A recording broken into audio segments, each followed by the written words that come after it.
അസ്സലാമു അലൈക്കും വറഹ്മത്തുള്ളാഹി. അൽഹംദുലില്ലാഹി വസ്സലാത്തു വസ്സലാമു അലാ റസൂലില്ലാഹ്. പരിശുദ്ധ റമളാൻ മാസത്തിലെ ആദ്യത്തെ 10 ദിവസം കഴിഞ്ഞ് രണ്ടാമത്തെ 10ലേക്ക് പ്രവേശിച്ച വളരെ ഭക്തി നിർഭരമായ ഒരു സമയത്ത് കൂടിയാണ് നമ്മൾ കടന്നു പോകുന്നത്. നിങ്ങളെല്ലാവരും ഈ കഴിഞ്ഞ ദിവസങ്ങളിലൊക്കെ ഇവിടെ ദീനീ ക്ലാസ്സുകളും അതേപോലെ തന്നെ നമ്മുടെ പരലോക വിഷയവുമായി ബന്ധപ്പെട്ട പല കാര്യങ്ങളും ചർച്ച ചെയ്യപ്പെടുകയും അതിൽ നിന്നൊക്കെ ഒരുപാട് ഇൽമ നേടുകയും ചെയ്ത വ്യക്തികളാണ്. അപ്പോൾ അതിൽ നിന്ന് വിഭിന്നമായ ഒരു വിഷയത്തെക്കുറിച്ച് സംസാരിക്കാൻ എന്നോട് ആവശ്യപ്പെട്ടപ്പോൾ സത്യം പറയുകയാണെങ്കിൽ അല്പം ഒരു ആകാംക്ഷയും കൊണ്ട് അള്ളാഹുവിൻ്റെ ഭവനമായ പള്ളിയിൽ സംസാരിക്കുമ്പോൾ നമ്മൾക്ക് പ്രത്യേകിച്ച് എൻ്റെ ഒരു വിഷയം ദീനിൽ നിന്നല്ലാത്തൊരു വിഷയം സംസാരിക്കുമ്പോൾ കുറച്ചുകൂടി നമ്മൾ അതിനെ ഞാൻ ഗൗരവമായി എടുക്കേണ്ടതുണ്ടോ എന്നുള്ള കാര്യം എനിക്ക് കുറച്ചൊരു ആകാംക്ഷ തരികയുണ്ട്. കാരണം എൻ്റെ വിഷയം ഹൃദ്രോഗത്തെക്കുറിച്ച് ഞാൻ ഒരുപാട് സംസാരിക്കുന്നതാണ്. ഒരുപാട് പബ്ലിക് വേദികളിലും സോഷ്യൽ മീഡിയയിലും മറ്റൊക്കെ ഞാൻ ഒരുപാട് സംസാരിക്കേണ്ടത്. അതിൽ എനിക്ക് അത്ര ഒരു ഭയമോ മറ്റോ കാര്യങ്ങളോ എൻ്റെ വിഷയത്തിനെ കുറിച്ച് ഉണ്ടാവാറില്ല. പക്ഷേ അള്ളാഹുവിൻ്റെ ഭവനത്തിൽ സംസാരിക്കുമ്പോൾ നമ്മൾ കുറച്ചും കൂടി അതിൽ ശ്രദ്ധ പുലർത്തേണ്ടതുണ്ട് എന്നുള്ളതായിരുന്നു ആ ആകാംക്ഷ കാരണം. പിന്നെ മറ്റൊന്ന്, നമുക്കറിയാം ഇന്നലെ രാത്രി മുതൽ മനസ്സ് നമ്മുടെ എല്ലാവരുടെയും വല്ലാതൊരു അസ്വസ്ഥമായിക്കൊണ്ടിരിക്കുന്ന ഒരു സാഹചര്യത്തിൽ കൂടിയാണ് നമ്മൾ കടന്നു പോകുന്നത്. ലോകമാകമാനം ആശങ്കയോടുകൂടി ഉറ്റുനോക്കുകയും നമ്മുടെയൊക്കെ മനസ്സിനെ വല്ലാതെ വേദനിപ്പിക്കുകയും ചെയ്തുകൊണ്ടിരിക്കുന്ന സംഗതികളാണ് ഇന്ന് മിഡിൽ ഈസ്റ്റിൽ നടന്നുകൊണ്ടിരിക്കുന്നത്. സത്യം പറയുകയാണെങ്കിൽ സുബഹി കഴിഞ്ഞ് ഒരു ന്യൂസ് ഇങ്ങനെ കാണാനുള്ള ഒരുപാട് സമയം ന്യൂസിൽ ചെലവഴിച്ചു പോയി. സാധാരണ സുബഹി കഴിഞ്ഞിട്ട് റമദാനിൽ കുറച്ച് ഓതുന്ന ആ സമയം കൂടി ഇന്ന് രാവിലെ ഒരുപാട് ന്യൂസ് കണ്ട് അതിലൊരുപാട് അസ്വസ്ഥത ഉണ്ടാവുക എല്ലാവർക്കും സ്വാഭാവികമാണ്. ആ ഒരു സാഹചര്യത്തിൽ ഞാൻ അൻസാരിയോട് ചോദിക്കുകയായിരുന്നു, ഇന്നിപ്പോൾ ഇങ്ങനത്തെ ഒരു ക്ലാസ് വേണോ എന്നൊക്കെ ചോദിക്കുന്നില്ല. പക്ഷേ അതൊക്കെ ഞാനിങ്ങനെ ആലോചിക്കുന്നത്, അള്ളാഹു മനുഷ്യനെ സൃഷ്ടിക്കുവാൻ വേണ്ടി, ആദമിനെ സൃഷ്ടിക്കുവാൻ വേണ്ടി തയ്യാറെടുത്ത സമയത്ത് മലക്കുകളോട് ചോദിച്ചൊരു സംഭവം നമ്മളെല്ലാവരും ഓർക്കുന്ന ഒരു കാര്യമാണ്. മലക്കുകൾ എങ്ങനെ, ഞാനൊരു മനുഷ്യനെ സൃഷ്ടിക്കാൻ പോകുന്നു എന്ന വാർത്ത മലക്കുകൾ കേട്ടപ്പോൾ അവർ അള്ളാഹുവിനോട് ചോദിക്കുന്ന ഒരു ചോദ്യമുണ്ട്, നിന്നെ ആരാധിക്കുവാൻ ഞങ്ങളൊക്കെ ഇല്ലേ? പിന്നെ എന്തിനാണ് ഈ രക്തം ചിന്തുന്ന ഈ ഒരു വർഗത്തിനെ നിങ്ങൾ സൃഷ്ടിക്കുന്നു എന്ന് അള്ളാഹുവിനോട് ചോദിച്ചപ്പോൾ അള്ളാഹു അതിന് പറഞ്ഞ മറുപടി, എനിക്കറിയുന്നത് നിങ്ങൾക്കറിയില്ല എന്നുള്ളൊരു മറുപടിയാണ്. അപ്പോൾ ഇന്ന് ഈ ലോകത്ത് ഇപ്പോൾ നടന്നുകൊണ്ടിരിക്കുന്ന ഈ രക്തച്ചൊരിച്ചിലും അധികാരത്തിനും അല്ലെങ്കിൽ സമ്പത്തിനും വേണ്ടി നടന്നുകൊണ്ടിരിക്കുന്ന ഈ യുദ്ധങ്ങളൊക്കെ നമ്മൾ ആലോചിച്ചാൽ നമുക്കതിന് മനസ്സിലാവില്ല. പക്ഷേ ഇതിൻ്റെയൊക്കെ നിയന്താവായ അള്ളാഹുവിന് ചിലപ്പോൾ അതിനൊരു കാരണമുണ്ടാകും എന്ന് വിചാരിച്ച് സമാധാനിക്കുക എന്ന് മാത്രമേ ഇപ്പം ഞാൻ സ്വയം സമാധാനം കണ്ടെത്താൻ ആ കാര്യത്തിൽ എൻ്റെ മനസ്സിന് ഞാൻ തന്നെ പറഞ്ഞു കൊടുത്ത ഒരു ഉപദേശം. ഈ യുദ്ധം നമുക്കറിയാം, പ്രത്യേകിച്ച് മിഡിൽ ഈസ്റ്റിലായതുകൊണ്ട് നമ്മൾ മലയാളികളെ ആകമാനം ബാധിക്കുന്ന ഒരു സംഭവമാണ്. മാത്രമല്ല പ്രത്യേകിച്ച് നമ്മുടെ മലബാറിനെ കൂടുതൽ ബാധിക്കുന്ന ഒരു സംഭവം കൂടിയാണ്. അള്ളാഹു അതിന് തക്കതായ ഒരു നല്ല തീരുമാനം ഉണ്ടാക്കട്ടെ എന്ന് നമ്മളെല്ലാവരും ഈ സമയത്ത് പ്രാർത്ഥിക്കുക. അതേപോലെ തന്നെ എത്രയും പെട്ടെന്ന് ഈ യുദ്ധം അവസാനിക്കുവാനുള്ള സാഹചര്യം ഉണ്ടാകട്ടെ എന്ന് കൂടി ഞാൻ പ്രാർത്ഥിച്ചുകൊണ്ട് ഞാൻ എൻ്റെ വിഷയത്തിലേക്ക് കടക്കുകയാണ്.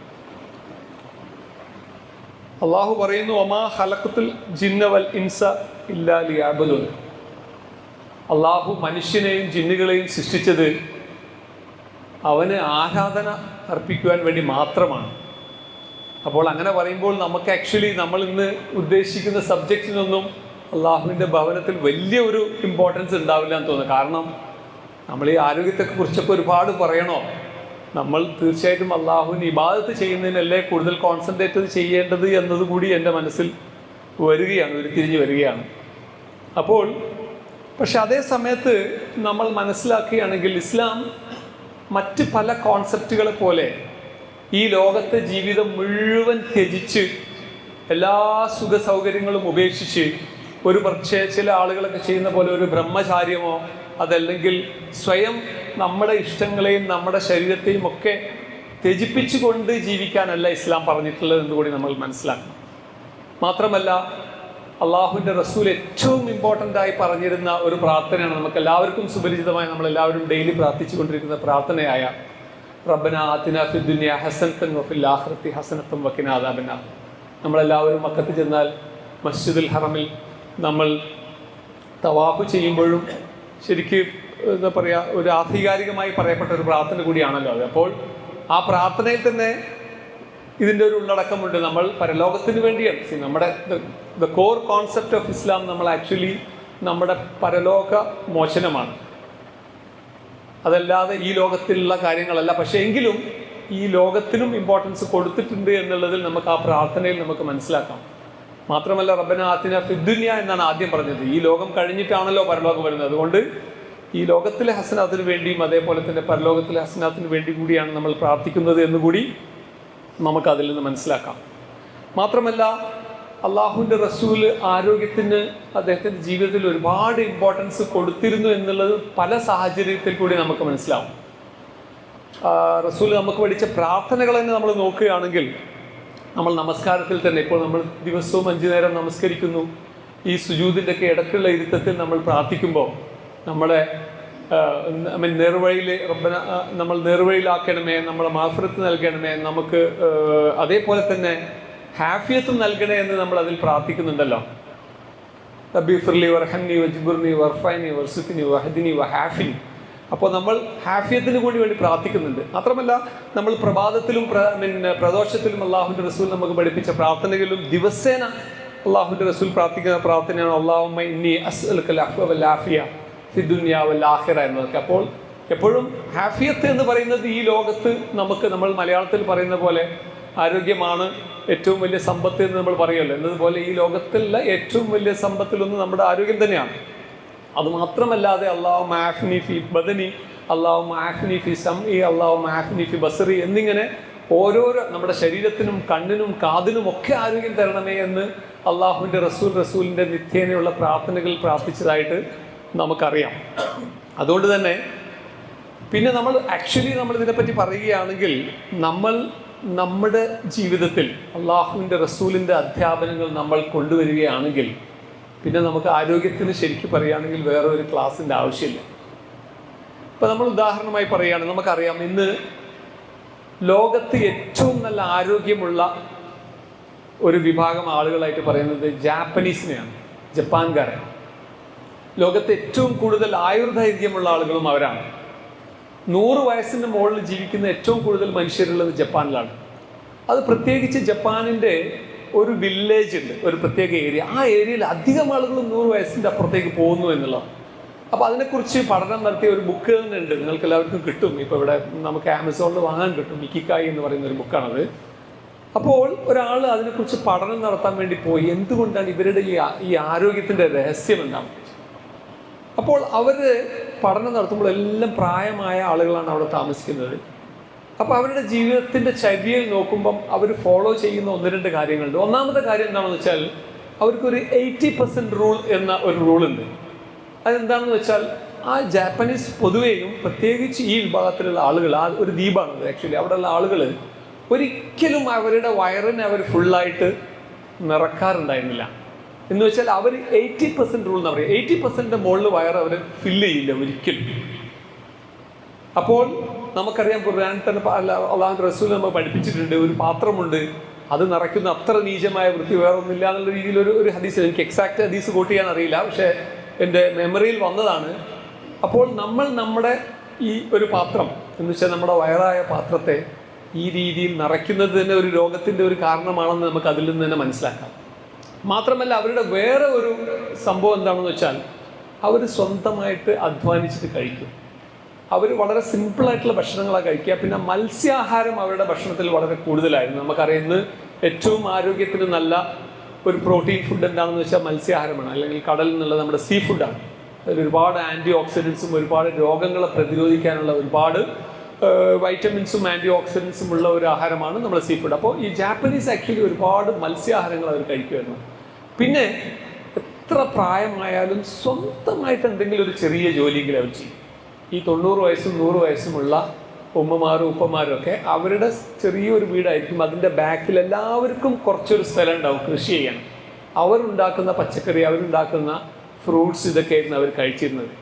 പിന്നെ ഇതിലൊക്കെ ഉപരിയായി വേറെ ഒരു ഫാക്ട് ഇത് ചെക്ക് ചെയ്ത ആളുകൾ കണ്ടുപിടിച്ചെന്താ വെച്ചാൽ, അവർ വലിയ എന്താ പറയുക ഒരു അയൽവക്ക ബന്ധം അല്ലെങ്കിൽ ഒരു കമ്മ്യൂണിറ്റി ലിവിങ് ആയിരുന്നു അവർക്കുണ്ടായിരുന്നത്. എന്ന് വെച്ചാൽ തൊട്ടടുത്തുള്ള ആളുകളുടെ കാര്യമായി എല്ലാവരുമായി സംവദിക്കുകയും അവരുമായി എല്ലാ പ്രശ്നങ്ങളും പങ്കിടുകയും പരസ്പരം സഹകരിച്ചുകൊണ്ടും സഹായിച്ചുകൊണ്ടും ജീവിച്ചിരുന്ന ഒരു ഇതുകൊണ്ടാണ്. അപ്പം ഈ 3 കാര്യങ്ങളാണ് അവരിൽ 100 വയസ്സിന് മുകളിൽ എന്തുകൊണ്ട് ഈ വർഗം ജീവിക്കുന്നു എന്ന് പഠനം നടത്തിയ ആളുകൾ കണ്ടുപിടിച്ചത്.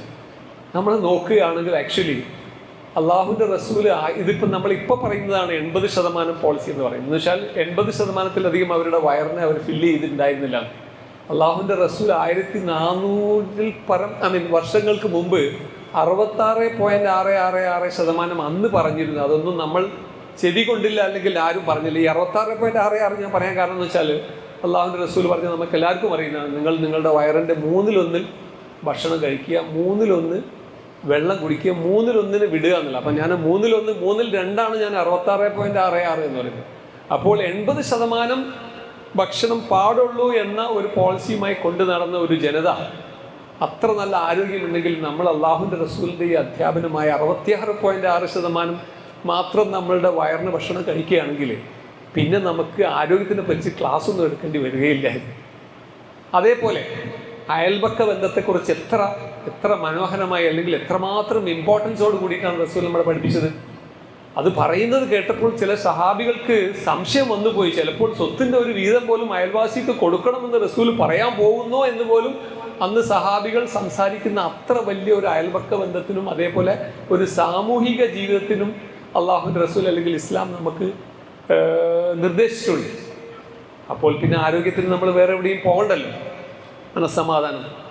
അതേപോലെ തന്നെ നമുക്ക് പറയാം മറ്റു ഇമ്പോർട്ടൻ്റ് ആയിട്ടുള്ള സംഗതിയാണ് ഇന്ന് നമ്മൾ നേരിടുന്ന, ഞാനെൻ്റെ വിഷയത്തിലേക്ക് വരികയാണ്, നമ്മൾ നേരിടുന്ന ഏറ്റവും വലിയ ആരോഗ്യ പ്രശ്നം എന്താണെന്ന് വെച്ചാൽ നമുക്കെല്ലാവർക്കും അറിയുന്ന പോലെ ജീവിതശൈലി രോഗങ്ങളാണ്. നമുക്കറിയാം പണ്ട് ഈ മനുഷ്യൻ്റെ ആരംഭം മുതൽ ഇന്ന് വരെ എന്തെങ്കിലും രോഗങ്ങളുണ്ടാകും. മനുഷ്യരെല്ലാവരും മരിച്ചു പോകേണ്ടവരാണല്ലോ, അപ്പോൾ അതിനൊരു കാരണം ഉണ്ടാവണം. ഇത് ഓരോ കാലഘട്ടത്തും ഓരോരോ രോഗങ്ങളാണ് ഉണ്ടായിട്ടുള്ളത്. അത് ഈ മനുഷ്യരാശിയുടെ ചരിത്രം എടുത്തു നോക്കിയാൽ അധിക കാലങ്ങളിലും ഈ സാംക്രമിക രോഗങ്ങൾ എന്ന് വെച്ചാൽ ഇൻഫെക്ഷൻ കൊണ്ടുള്ള ഈ രോഗാണുക്കൾ കൊണ്ടുള്ള രോഗങ്ങൾ കൊണ്ടായിരുന്നു മനുഷ്യരാശിയൊക്കെ ഇതിൻ്റെ മുമ്പൊക്കെ മരിച്ചു പോകുന്നതിനുള്ള ഏറ്റവും വലിയ കാരണമായിട്ടുണ്ടായിരുന്നത്. നമുക്ക് തന്നെ അറിയാം, നമ്മുടെ ചരിത്രത്തിൽ വായിച്ചിട്ടുണ്ടാകും, അല്ലെങ്കിൽ നമ്മുടെ പ്രായമുള്ള ആളുകൾക്കൊക്കെ അറിയാം, പണ്ട് നമ്മുടെ നാട്ടിൽ TB, വസൂരി, കോളറ എന്നീ പറയുന്ന രോഗങ്ങളും അതിൻ്റെ മുമ്പ് നൂറ്റാണ്ടുകൾക്ക് മുമ്പ് റസൂലിൻ്റെ കാലത്തൊക്കെ കോളറയൊക്കെ അല്ലെങ്കിൽ പ്ലേഗ് ആയിരുന്നു. കോളറ അല്ല, പ്ലേഗ് വലിയ ഒരു മഹാമാരിയായിരുന്നു. നമുക്കിപ്പോൾ കോവിഡ് വന്നതുപോലെ അന്ന് ഇടയ്ക്കിടയ്ക്ക് ഒരു പ്ലേഗിൻ്റെ ഒരു എപ്പിസോഡ്സ്, ഒരു പാൻഡമിക്സ് ഉണ്ടാകാറുണ്ടായിരുന്നു.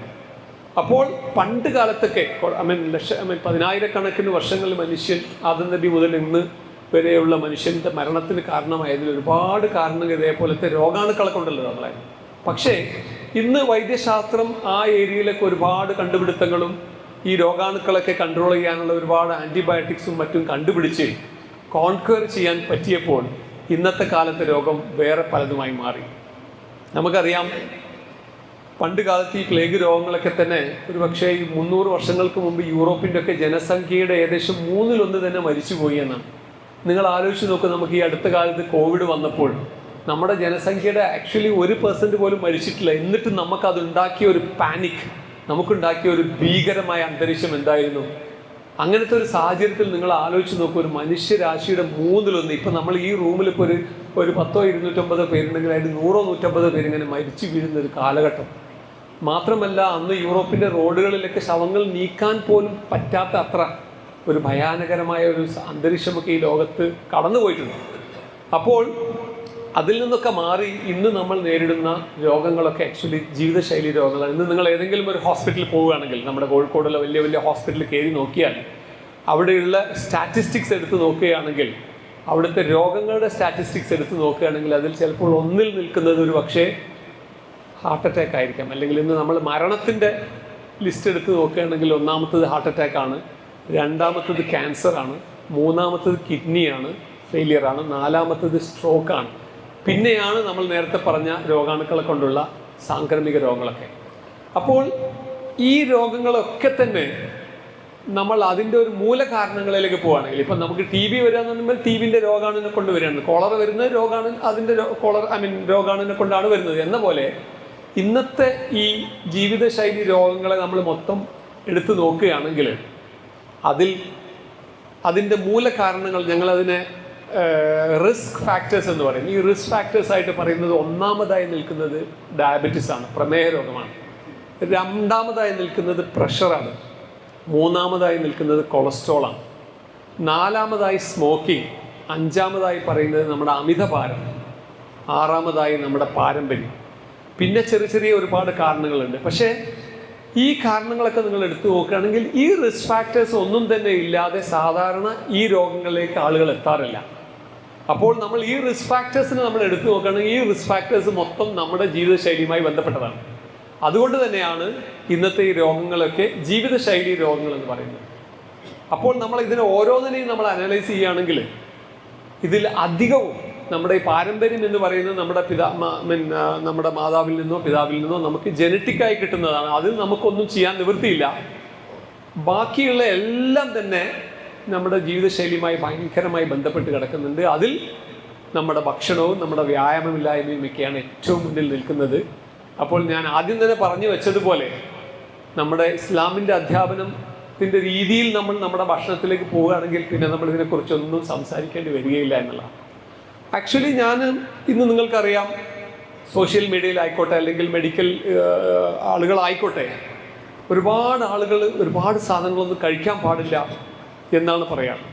നമ്മൾ എന്തെടുത്താലും അത് കഴിക്കാൻ പാടില്ല, അത് കഴിക്കാൻ പാടില്ല, ഇത് കഴിക്കാൻ പാടില്ല എന്നാണല്ലോ എന്ന് നമ്മൾ പറയാം. പക്ഷേ എന്നോട് ചോദിക്കുകയാണെങ്കിൽ അങ്ങനെയല്ല. നമ്മൾ നേരത്തെ പറഞ്ഞ പോലെ തന്നെ ഈ ഇസ്ലാമിൻ്റെ അധ്യാപനത്തെ നമ്മൾ മുറുകെ പിടിക്കുകയാണെങ്കിൽ നമുക്കെല്ലാം കഴിക്കാമെന്നാണ്.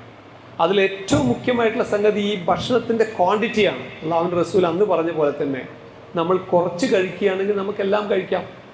എനിക്കറിയാം, എപ്പോഴും ഈ ഹാർട്ട് അറ്റാക്കിനെ ചികിത്സിക്കുന്ന ഡോക്ടറാണല്ലോ ഞാൻ. അപ്പോൾ ഈ ഹാർട്ട് അറ്റാക്ക് കഴിഞ്ഞ് പോകുമ്പോൾ അവരൊക്കെ എല്ലാവരുടെയും ഏറ്റവും വലിയ ഒരു കൺസേൺ, എല്ലാവരുടെയും ഒരു ആകാംക്ഷ ഇതായിരിക്കും, എന്ത് കഴിക്കാൻ പറ്റും, എന്ത് കഴിക്കാൻ പറ്റും. അതുവരെ അതിനെക്കുറിച്ച് തലേ ദിവസം വരെ ഭക്ഷണത്തിനെ കുറിച്ച് യാതൊരു ബോധവുമില്ലാതെ ഹാർട്ട് അറ്റാക്ക് വന്നു കഴിഞ്ഞാൽ പിന്നെ ഭയങ്കര ഓവറായിട്ടുള്ള ബോധമായി. ആളുകൾ ചിലപ്പോൾ ഈവൻ ഈ ഇറച്ചീൻ്റെ കറി വെച്ച് അതിൽ കറിയെങ്കിലും കഴിക്കാൻ പറ്റുമോ എന്നൊക്കെ രീതിയിൽ ചോദിക്കാറുണ്ട്. പക്ഷേ സത്യം പറയുകയാണെങ്കിൽ അള്ളാഹു ഹലാലാക്കിയിട്ടുള്ള ഒരു ഭക്ഷണവും നമ്മൾ ഹറാമാക്കേണ്ട ആവശ്യമില്ല. നമുക്ക് ഇറച്ചിയാണെങ്കിലും മട്ടനോ ചിക്കനോ ബീഫോ ഫിഷോ മുട്ടയോ എല്ലാം നമുക്ക് കഴിക്കാവുന്നതാണ്. പക്ഷേ അതിൻ്റെ ക്വാണ്ടിറ്റിയും അതിൻ്റെ പ്രൊപ്പോർഷനുമാണ് ഏറ്റവും ഇമ്പോർട്ടൻറ്റ്. എന്ന് വെച്ചാൽ നമ്മൾ അമിതമായിട്ട് കഴിക്കുന്നിടത്താണ് പ്രശ്നം. അതല്ലാതെ നമ്മളെല്ലാവരും ഭയപ്പെടുന്ന ഈ ഷുഗർ ആയിക്കോട്ടെ, കൊളസ്ട്രോൾ ആയിക്കോട്ടെ, ഇതൊക്കെ നമ്മുടെ ശരീരത്തിന് ആവശ്യമുള്ള വസ്തുവാണ് എന്ന് കൂടി നമ്മൾ മനസ്സിലാക്കേണ്ടതുണ്ട്. ഉദാഹരണത്തിന് ചില ആളുകൾ ഈ കൊളസ്ട്രോൾ ഒന്ന് കൂടിക്കഴിഞ്ഞാൽ ഭയങ്കര ഒരു പേടിയോടുകൂടി ഡോക്ടറെ എൻ്റെ കൊളസ്ട്രോൾ കൂടി എന്ന് പറഞ്ഞിട്ട് വരും. എന്തോ നമ്മുടെ ശരീരത്തിൽ ഒരു പ്രേതബാധ കയറിയ പോലെയുള്ള ഒരു ഫീലിംഗ് ആണ് ആളുകൾക്ക് കൊളസ്ട്രോൾ കൂടിയെന്ന് വെച്ചാൽ. പക്ഷേ നമ്മൾ മനസ്സിലാക്കേണ്ടത് ഈ കൊളസ്ട്രോൾ എന്ന് പറയുന്നത് നമ്മുടെ ശരീരത്തിൽ ഏറ്റവും ഇമ്പോർട്ടൻ്റ് ആയിട്ടുള്ള ഒരു സംഗതിയാണ്. ഇപ്പോൾ നമ്മളൊരു വീട് അല്ലെങ്കിൽ ഒരു ബിൽഡിംഗ് ഉണ്ടാക്കുമ്പോൾ അതിലുള്ള കല്ലുകൾ അല്ലെങ്കിൽ ബ്രിക്സ്, നമുക്ക് ഇഷ്ടികകൾ എത്രത്തോളം ഇമ്പോർട്ടൻ്റ് ആണോ അതിനെ പടുത്തുയർത്തുന്നത്, അതേപോലെ നമ്മുടെ കോശങ്ങൾക്ക് ആവശ്യമുള്ള ഒരു വസ്തുവാണ് കൊളസ്ട്രോൾ. പക്ഷേ ഇത് അമിതമാകുന്നത് കൊണ്ട് മാത്രമാണ് പ്രശ്നമെന്ന് നമ്മൾ മനസ്സിലാക്കുക. അപ്പോൾ നമ്മളെപ്പോഴും രണ്ട് ഗ്രൂപ്പ് ആളുകളുണ്ട്. ചില ആളുകൾ ഭയങ്കര സ്ട്രിക്റ്റ് ആയിരിക്കും. ചില ആളുകൾ പറയും, ഡോക്ടറെ ഞാൻ ബിരിയാണി കഴിച്ചിട്ട് 10 വർഷമായി എന്നൊക്കെ വലിയ അഭിമാനത്തോടു കൂടി പറയുന്ന ആളുകളുണ്ട്.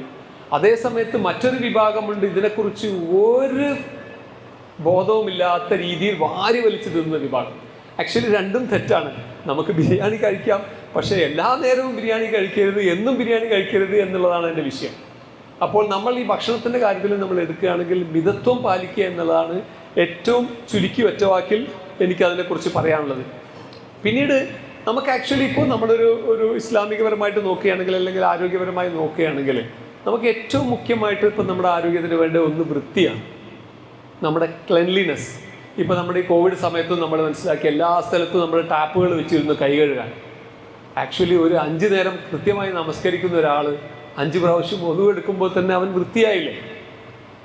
അതേപോലെ തന്നെ നമ്മൾ നേരത്തെ പറഞ്ഞ പോലെ ഭക്ഷണം ഈ മിതത്വത്തിൽ കഴിക്കുകയാണെങ്കിൽ അവൻ്റെ ആരോഗ്യം വളരെ സംരക്ഷണമാണ്. പിന്നെ മാത്രമല്ല നമ്മൾ 5 നേരം നമസ്കരിക്കുന്നത്. ഇന്നിപ്പം ഏറ്റവും വലിയ പ്രശ്നം ഞാൻ പലപ്പോഴും എൻ്റെ പല ക്ലാസ്സുകളിലും പറയുന്ന സംഭവമാണ്, നമുക്ക് ഒരുപക്ഷെ കൊളസ്ട്രോളിനെ നമുക്ക് കൺട്രോൾ ചെയ്യാം, നമുക്കത് ഭക്ഷണം കൊണ്ട് നിയന്ത്രിക്കാം, ഷുഗറിനെ നമുക്ക് ഭക്ഷണം കൊണ്ട് നിയന്ത്രിക്കാം, നമ്മുടെ അമിതഭാരം നമ്മൾ ജിമ്മിൽ പോയി എക്സസൈസ് ചെയ്ത് ഭക്ഷണവും കൺട്രോൾ ചെയ്ത് നമ്മൾ നിയന്ത്രിക്കുമായിരിക്കാം. പക്ഷേ ഇന്ന് നിയന്ത്രിക്കാൻ പറ്റാത്ത രണ്ട് കാര്യമാണ്. ഒന്ന് നമ്മുടെ ജനറ്റിക്, നമുക്ക് പാരമ്പര്യം, ഉമ്മയും ഉപ്പയും നമുക്ക് ഇനി മാറ്റാൻ പറ്റില്ലല്ലോ. ഭാവിയിൽ പക്ഷേ ജനറ്റിക് ട്രീറ്റ്മെൻറ്റ് ഇപ്പോൾ അത് വലിയ റിസർച്ച് നടന്നുകൊണ്ടിരിക്കുന്ന ഒരു മേഖലയാണ്. ഒരു പക്ഷേ നമ്മുടെ ഉപ്പയിൽ നിന്നും ഉമ്മയിൽ നിന്നും നമുക്ക് കിട്ടിയ ജീന് ഇനി ജീൻ തെറാപ്പി വഴി മാറ്റാൻ പറ്റുമായിരിക്കാം ഭാവിയിൽ, അല്ലാഹു ആലം. പക്ഷേ ഇന്ന് അതിന് സാധ്യമല്ല. അതേപോലെ ഇന്ന് നമുക്ക് ഒഴിവാക്കാൻ പറ്റാത്ത ഒരേ ഒരു സംഗതികൾ സ്ട്രെസ്സാണ്, ടെൻഷൻ. സ്ട്രെസ്സ് നമ്മൾ ഏത് മേഖല എടുത്തു നോക്കുകയാണെങ്കിൽ, ഇപ്പം ഞങ്ങളുടെ മേഖല എടുത്തു, ഞാൻ എപ്പോഴും പറയും ഞങ്ങൾക്കാണ് ഏറ്റവും കൂടുതൽ സ്ട്രെസ്സ്. കാരണം ആരോഗ്യ മേഖല മാത്രമല്ല, ഒരു കാർഡിയോളജിസ്റ്റ് എന്നുള്ള നിലക്ക് ഞങ്ങൾ ഹൃദയത്തിൽ പണിയെടുക്കുന്ന ആളുകളാണ്. മറ്റുള്ള ഡോക്ടർമാരൊക്കെ അവയവത്തിലാണ് പണിയെടുക്കുന്നത്, ഞങ്ങൾ ജീവനിലാണ് പണിയെടുക്കുന്നത്. അതിലെന്തെങ്കിലും ഒന്ന് അങ്ങോട്ടോ ഇങ്ങോട്ടോ ആയിക്കഴിഞ്ഞാൽ ഒരു പക്ഷേ ആളുടെ ജീവൻ തന്നെയായിരിക്കും നഷ്ടപ്പെടുക. ഹൃദയം നിങ്ങൾക്കറിയാം, 3 സെക്കൻഡ് മാത്രമേ അത് വെയിറ്റ് ചെയ്യുള്ളൂ. 3 സെക്കൻഡ് അത് നിന്ന് പോയിട്ട് 3 മിനിറ്റിനുള്ളിൽ നമ്മൾ അതിനെ റിവൈവ് ചെയ്തിട്ടില്ലെങ്കിൽ പിന്നെ പെർമനൻ്റ് ആയിട്ടുള്ള മരണമാണ്, ബ്രെയിൻ ഡെഡായി പോകും. അപ്പോൾ ഇന്ന് എല്ലാ മേഖലയിലും ഏതൊരാളോടും LKG സ്കൂളിൽ പഠിക്കുന്ന ഒരു കുട്ടിയോട് ചോദിച്ചു കഴിഞ്ഞാൽ കുട്ടിക്കും ടെൻഷനാണ്, സ്ട്രെസ്സാണ്. സ്ട്രെസ് ഇല്ലാത്ത ആളുകളില്ല എന്നുള്ളത് ഇന്ന് രോഗത്തിന് കാരണങ്ങളിൽ ഈ നമ്മുടെ ജീവിതശൈലിയിൽ പറയുന്ന ഏറ്റവും മുഖ്യമായ കാരണം. പല ആളുകളും കറക്റ്റ് വെയിറ്റ് മെയിൻറ്റെയിൻ ചെയ്ത് പ്രഷറില്ല, ഷുഗറില്ല, കൊളസ്ട്രോൾ ഇല്ല, ഇതൊക്കെ ആയിട്ടും ചില ആളുകൾക്ക് പെട്ടെന്ന് ഹാർട്ട് അറ്റാക്ക് വരുന്നു എന്ന് കാണുമ്പോൾ അതിന് കാരണമായി പറയുന്നത് ഒന്ന് സ്ട്രെസ്സാണ്, ഏറ്റവും മുഖ്യമായിട്ടുള്ള സ്ട്രെസ്സാണ്. രണ്ടാമത്തത് ഉറക്കമൊഴിക്കുക എന്നുള്ളത് കൂടിയാണ്.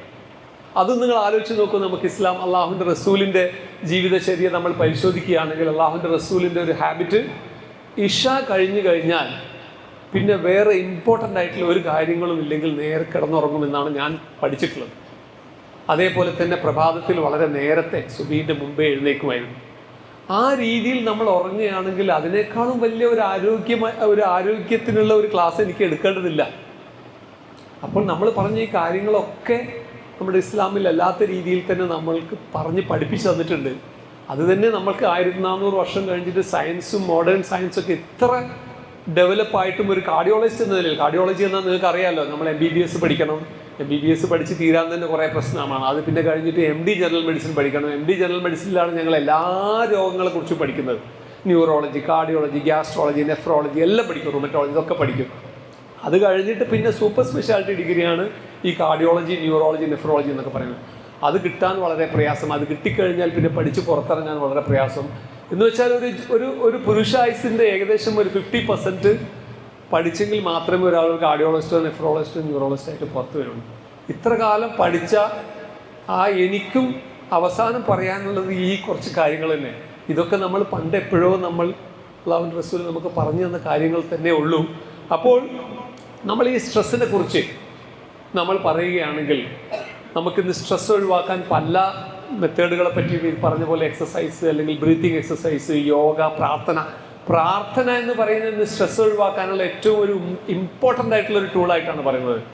അപ്പോൾ നമ്മൾ ആക്ച്വലി ഈ പ്രാർത്ഥന അല്ലെങ്കിൽ യോഗ ഇത്തരം കാര്യങ്ങൾ ചെയ്യുമ്പോൾ നമ്മൾ എന്താണ് ചെയ്യുന്നത്? നമ്മൾ ഈ ദുനിയാവിൽ നിന്ന് നമ്മളെ ഡിസ്കണക്ട് ചെയ്യണം എന്നാണ് പറയുക. അപ്പം നമ്മൾ ഈ നമ്മുടെ പരിസരത്തിൽ നിന്ന് നമ്മുടെ ശരീരത്തെയും മനസ്സിനെയും ഡിസ്കണക്ട് ചെയ്ത് ഒരു ബിന്ദുവിൽ നമ്മൾ കോൺസെൻട്രേറ്റ് ചെയ്യുക എന്നാണ് പറയുക. അത് ഏറ്റവും നമ്മുടെ മനസ്സിന്, നമ്മുടെ ശരീരത്തിന് ഏറ്റവും അധികം ആരോഗ്യം തരുന്ന ഒരു പ്രവൃത്തിയാണത്. അപ്പോൾ നിങ്ങൾ ആലോചിച്ച് നോക്കുക, ഒരു മനുഷ്യൻ 24 മണിക്കൂറിനുള്ളിൽ 5 പ്രാവശ്യം ഇങ്ങനെ ചെയ്യുകയാണെങ്കിൽ നമ്മളെല്ലാം മറന്ന്, നമ്മുടെ ദുനിയാവിൻ്റെ എല്ലാ ഏർപ്പാടുകളും മറന്ന് അള്ളാഹുവിൻ്റെ മുമ്പിൽ വന്ന് ഒരു ബിന്ദുവിലേക്ക്, അള്ളാഹുവിലേക്ക് നമ്മൾ ഫോക്കസ് ചെയ്തുകൊണ്ട് നമ്മൾ ഏതാനും മിനിറ്റുകൾ നമ്മൾ ചെലവഴിക്കുകയാണെങ്കിൽ അതിനേക്കാൾ വലിയ പിന്നെ വേറെ ഒന്നും നമ്മുടെ ഇതിനു വേണ്ടി ചെയ്യേണ്ടതില്ല, മനസ്സമാധാനത്തിന് വേണ്ടി ചെയ്യേണ്ടതില്ല. ആ മനസ്സമാധാനമാണ് ഇന്ന് കിട്ടാത്തത്. പക്ഷേ നമ്മളിൽ എത്ര പേർക്ക് ആ രീതിയിൽ നമ്മുടെ മനസ്സും ശരീരവും അള്ളാഹുവിൽ അർപ്പിച്ചുകൊണ്ട് അള്ളാഹുവിൻ്റെ മുമ്പിൽ 5 നേരം നിൽക്കാൻ പറ്റുന്നുണ്ട് എന്നുള്ളതാണ് മറ്റൊരു വലിയ വിഷയം. അപ്പോൾ അത്തരം കാര്യങ്ങളിൽ നമ്മൾ ശ്രദ്ധിക്കുകയാണെങ്കിൽ, ഇത്തരം അധ്യാപനങ്ങളിൽ നമ്മൾ ശ്രദ്ധിക്കുകയാണെങ്കിൽ തീർച്ചയായിട്ടും നമ്മൾ പിന്നെ ഒരുപാട് ക്ലാസ്സുകൾ നമ്മൾ ഹെൽത്ത് ക്ലാസ്സുകൾ നമ്മൾ അറ്റൻഡ് ചെയ്യേണ്ടതില്ല എന്നാണ് ചുരുക്കി എനിക്ക് പറയാനുള്ളത്. പിന്നെ അതേപോലെ തന്നെ നമ്മൾ ഇതിന് ശേഷം വേണമെങ്കിൽ ആളുകൾക്ക്, ഇപ്പം വ്യത്യസ്ത ആളുകൾക്ക് വ്യത്യസ്ത കാര്യങ്ങളായിരിക്കും അറിയേണ്ടത്. എന്തെങ്കിലും ഹൃദ്രോഗ സംബന്ധമായോ അല്ലെങ്കിൽ ആരോഗ്യപരമായി ജനറലായിട്ടോ ഉള്ള വല്ലതും ഉണ്ടെങ്കിൽ നമുക്ക് തീർച്ചയായിട്ടും എന്നാൽ കഴിയുന്ന രീതിയിൽ ഞാനത് ക്ലാരിഫൈ ചെയ്യാം എന്നുകൂടി പറയുകയാണ്. എന്നിട്ട് ഒരിക്കൽ കൂടി അതിനു മുമ്പ് എന്നെ ഈ ക്ലാസ് എടുക്കാൻ ഇവിടെ ക്ഷണിച്ച നമ്മുടെ ഈ പള്ളി ഭാരവാഹികളോട് ഞാൻ നന്ദി അർപ്പിക്കുകയാണ്. അതേപോലെ തന്നെ ഷെൽട്ടറിൻ്റെ ഭാരവാഹികൾ, ഷെൽട്ടറുമായി എനിക്ക് ഒരു ഉറ്റ ബന്ധം വർഷങ്ങളായിട്ടുണ്ട്. ഷെൽട്ടർ ചെയ്യുന്ന ഒരുപാട് നല്ല നല്ല കാര്യങ്ങൾ തീർച്ചയായിട്ടും വളരെയധികം പ്രശംസനീയമാണ്. അതുകൊണ്ട് ഇത്തരം കാര്യങ്ങളിലെല്ലാം ശ്രദ്ധിച്ച് നമ്മൾ ഒരു ആരോഗ്യപരമായ ജീവിതം നയിക്കുവാൻ നമ്മൾക്കെല്ലാവർക്കും മരണം വരെ ആരോഗ്യത്തോടു കൂടി നമുക്കെല്ലാവർക്കും അറിയാം. നമ്മൾ വാർദ്ധക്യമാവുമ്പോൾ ആക്ച്വലി നമുക്കെല്ലാവർക്കും ഉണ്ടാകുന്ന പല പല ലിമിറ്റേഷൻസ് ഉണ്ട്, ഫിസിക്കൽ ലിമിറ്റേഷൻസ്. പല ആളുകളും വീൽ ചെയറിലാകുന്നു, പല ആളുകളും ബെഡിൽ കിടപ്പ് രോഗികളായി മാറുന്നു. അപ്പോൾ അതുകൊണ്ട് തന്നെ നമ്മുടെ വാർദ്ധക്യത്തിൽ ആരോഗ്യം ഉണ്ടാകുക എന്നുള്ളത് ഏറ്റവും വലിയ മുഖ്യമാണ്. കാരണം നമ്മൾ ആരെങ്കിലും ഒരാളെ ആശ്രയിച്ചുകൊണ്ട് ജീവിക്കേണ്ട ഒരവസ്ഥ എന്ന് പറയുന്നത് എല്ലാവർക്കും മാനസികമായി വലിയധികം പ്രയാസങ്ങൾ ഉണ്ടാക്കുന്ന ഒന്നാണ്.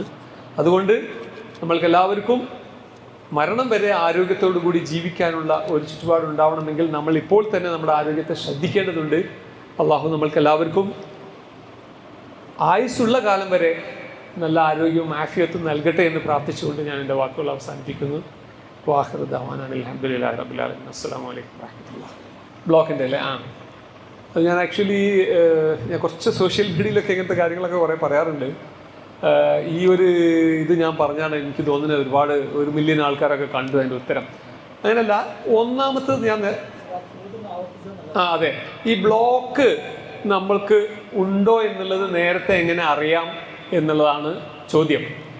അപ്പോൾ ഞാൻ നേരത്തെ പറഞ്ഞല്ലോ, നമ്മൾ ഈ റിസ്ക് ഫാക്ടേഴ്സ്, ഇപ്പോൾ ഒരു പേഷ്യൻ്റ് എൻ്റെ അടുത്ത് വന്നിട്ട് നെഞ്ഞുവേദന എന്ന് പറഞ്ഞാൽ ഞാൻ ആ വേദനയെക്കുറിച്ച് കുറച്ചും ചോദിച്ചിട്ട് ഞാൻ പിന്നീട് ചോദിക്കുന്ന ചോദ്യങ്ങൾ എന്താണെന്ന് വെച്ചാൽ, ഷുഗർ ഉണ്ടോ, പ്രഷറുണ്ടോ, കൊളസ്ട്രോൾ ഉണ്ടോ, പാരമ്പര്യമുണ്ടോ, സ്മോക്കിംഗ് ഉണ്ടോ, ഇതാ ഞാൻ ചോദിക്കുക. കാരണം എന്താ വെച്ചാൽ ഇത്തരം റിസ്ക് ഫാക്ടറുള്ള ഒരാളാണ് നെഞ്ഞുവേദന പറയുന്നതെന്നുണ്ടെങ്കിൽ അത് ഹാർട്ടിൻ്റെ നെഞ്ഞുവേദന ആവാൻ സാധ്യത കൂടുതലാണ്. നേരെ മറിച്ച് ഇതൊന്നും ഇല്ലാത്ത ഒരാൾ പറയുകയാണെങ്കിൽ എൻ്റെ മനസ്സിൽ ഇത് മിക്കവാറും ഹാർട്ടിൻ്റെതാവില്ല എന്നൊരു ധാരണ നേരത്തെ വരും. ഇനി നമ്മൾക്ക് ആർക്കെങ്കിലും ഇതുണ്ടോ എന്ന് നേരത്തെ അറിയാൻ ഏറ്റവും സിമ്പിളായിട്ടുള്ള ടെസ്റ്റ് ട്രെഡ്മിൽ ടെസ്റ്റാണ്. നമ്മൾക്ക് പലപ്പോഴും പല രോഗികളും നമ്മുടെ അടുത്ത് വരാറുണ്ട്, ECG എടുത്തു സാറേ, എക്കോ എടുത്തു സാറേ, അതൊക്കെ നോർമലാണല്ലോ, അതിലൊന്നും കുഴപ്പമില്ല, പിന്നെ എങ്ങനെ ഇത് വന്നു എന്ന് ചോദിക്കും. പക്ഷേ ECGയും എക്കോവും നമുക്ക് ഇതുവരെ സംഭവിച്ചത് മാത്രമാണ് നമുക്ക് കാണിച്ചു തരിക, അതല്ലാതെ വരാൻ പോകുന്ന പ്രശ്നത്തെ കാണിച്ചു തരാൻ സാധ്യതയില്ല. അതിന് ട്രെഡ്മിൽ ടെസ്റ്റാണ്. അതും ഒരു 100% ടെസ്റ്റ് അല്ലെങ്കിലും നമുക്കൊരു വലിയ ഒരു ഗ്രേറ്റ് എക്സ്റ്റെൻറ്റ് നമുക്ക് പ്രെഡിക്റ്റ് ചെയ്യാൻ പറ്റുമെന്നുള്ളതാണ് എനിക്ക് പറയാനുള്ളത്. ട്രെഡ്മിൽ ടെസ്റ്റ് നമുക്ക് എല്ലാവർക്കും അറിയാം, ഈ ബെൽറ്റിൽ ഓടിച്ചുകൊണ്ടുള്ള ടെസ്റ്റ്. നമ്മുടെ വീട്ടിലൊക്കെ ട്രെഡ്മിൽ ഉണ്ടാവുമായിരിക്കും. അതല്ല, ആ ഓടിക്കൊണ്ടിരിക്കുമ്പോൾ നമ്മുടെ ഹാർട്ടിന് എന്താണ് സംഭവിക്കുന്നത് എന്ന് ഒരു ECG മെഷീനുമായിട്ട് കണക്ട് ചെയ്തിട്ട് നമ്മൾ ഓടണം. ആ സമയത്ത് ഒരു പെർട്ടിക്കുലർ ഓരോരോ ആളുകൾക്കും അവരുടെ ഒരു ഹാർട്ട് റേറ്റിൻ്റെ കണക്കുണ്ട്. ആ ഒരു ഹാർട്ട് റേറ്റ് വരെ ഓടിയിട്ട് അയാളുടെ ECGയിൽ വ്യത്യാസങ്ങളൊന്നും വന്നിട്ടില്ലെങ്കിൽ ആ ആൾക്ക് ഹാർട്ടിൻ്റെ കാര്യമായിട്ടുള്ള ബ്ലോക്ക് ഉണ്ടാവാനുള്ള സാധ്യത ഇല്ല എന്നുള്ളതാണ്. അപ്പോൾ അതുകൊണ്ട് തന്നെ ഇന്ന് ആക്ച്വലി ഞാൻ നേരത്തെ പറഞ്ഞ റിസ്ക് ഫാക്ടേഴ്സ് ഉണ്ടല്ലോ, ഈ പറഞ്ഞ പോലെ പ്രഷർ, പ്രമേയം, കൊളസ്ട്രോൾ, ഇതൊക്കെയുള്ള ആളുകൾ വർഷത്തിലൊരിക്കൽ ഒരു ബുദ്ധിമുട്ടില്ലെങ്കിലും ട്രെഡ്മിൽ ടെസ്റ്റ് ചെയ്യണമെന്നാണ് ഞങ്ങൾ പറയാം. അപ്പോൾ ട്രെഡ്മിൽ ടെസ്റ്റാണ് നമുക്കിതിനെ നേരത്തെ കണ്ടുപിടിക്കുവാൻ ഏറ്റവും നല്ല ഒരു ടെസ്റ്റ്, സിമ്പിളായിട്ടുള്ള ടെസ്റ്റ്, വളരെ സിമ്പിളുമാണ്. ഇപ്പം ആൻജിയോഗ്രാമാണ് അതിൻ്റെ അൾട്ടിമേറ്റ് ടെസ്റ്റ്. പക്ഷേ എല്ലാ ആളുകൾക്കും ആൻജിയോഗ്രാം ചെയ്യേണ്ടതില്ല. ഒരു കാർഡിയോളജിസ്റ്റ് നിർദ്ദേശിക്കുകയാണെങ്കിൽ മാത്രം ആൻജിയോഗ്രാം മതി. കാരണം ആൻജിയോഗ്രാം നമ്മൾ കത്തീറ്ററൊക്കെ കൊണ്ടുപോയിട്ട് ചെയ്യേണ്ട ടെസ്റ്റാണ്. അപ്പോൾ ഒരാൾക്ക് ബ്ലോക്ക് ഉണ്ടാവാനുള്ള സാധ്യത വളരെ ഹൈ ആണ് എന്ന് ഡോക്ടർക്ക് തോന്നുകയാണെങ്കിൽ മാത്രം ആൻജിയോഗ്രാം ചെയ്താൽ മതി. അതല്ലെങ്കിൽ ഒരു ട്രെഡ്മിൽ ടെസ്റ്റാണ് അത് നമ്മൾ ചെയ്യാനുള്ളത്. പിന്നെ അത് വലിയ ഇമ്പോർട്ടൻ്റ് ആയിട്ടുള്ള ചോദ്യമാണ്. നമ്മൾ പബ്ലിക്കിൽ ഞാൻ എപ്പോഴും ക്ലാസ് എടുക്കുന്നതാണ് അതിനെപ്പറ്റി. ഒരു ഉദാഹരണത്തിന്, നമ്മുടെ അടുത്ത് ഒരുപാട് പേഷ്യൻസ് ഹാർട്ട് അറ്റാക്ക് ഉണ്ടായിട്ട് വളരെ വൈകിട്ട് വരും. ഞങ്ങൾ ഈ ഹാർട്ട് അറ്റാക്കിൽ ഒരു കാര്യം പറയാറുണ്ട്, ഈ മിനിറ്റ് മെയിൻ മസിൽ എന്ന് പറയുന്നത് വെച്ചാൽ 1 മിനിറ്റ് ലേറ്റായിട്ട് ഹോസ്പിറ്റലിലേക്ക് എത്തുകയാണെങ്കിൽ കുറച്ച് മസിലെങ്കിലും ഡാമേജ് വരുന്ന. അപ്പോൾ 1 മിനിറ്റെങ്കിലും മുമ്പ് വരികയാണെന്നുണ്ടെങ്കിൽ നമുക്ക് ആ പേഷ്യൻസിന് എമർജൻസി ആയിട്ട് ഹാർട്ട് അറ്റാക്കിനെ ചികിത്സിച്ച് ആ ബ്ലോക്കിന് നീക്കാൻ പറ്റുകയാണെങ്കിൽ ആ ഹാർട്ടിന് വരാൻ പോകുന്ന പെർമനൻ്റ് ആയിട്ടുള്ള ആ ഒരു ഡാമേജിന് നമുക്ക് നല്ലൊരു പങ്ക് വരെ ഒഴിവാക്കാൻ പറ്റും. അപ്പോൾ അതുകൊണ്ട് തന്നെ നമ്മൾ ഈ ലക്ഷണത്തിനെ കുറിച്ച് എല്ലാവർക്കും ഒരു ബോധം ഉണ്ടാവണം എന്നുള്ളത് വളരെ ഇമ്പോർട്ടൻ്റാണ്. കാരണം നമ്മളടുത്ത് വരുന്ന ഈ ഹാർട്ട് അറ്റാക്ക് പേഷ്യൻ്റ് വൈകുന്നതിൻ്റെ ഏറ്റവും ഒന്നാമത്തെ കാരണം ഗ്യാസ് ആണ് എന്ന് ഞങ്ങൾ വിചാരിച്ചു എന്നുള്ളതാണ്. അപ്പോൾ ഗ്യാസ് ആണ് എന്ന് വിചാരിച്ചിട്ട് അവർ വീട്ടിൽ കുറേ ചികിത്സകളൊക്കെ ചെയ്തു, എന്നിട്ടും ശരിയായില്ല. പിന്നെ എന്തായാലും കിടന്നുറങ്ങി നാളെ രാവിലെ പോകാമെന്ന് വിചാരിച്ചു. അങ്ങനെ രാവിലെ എത്തിയപ്പോഴേക്ക് ഗ്യാസ് കൂടി, അങ്ങനെയാണ് വന്നത്.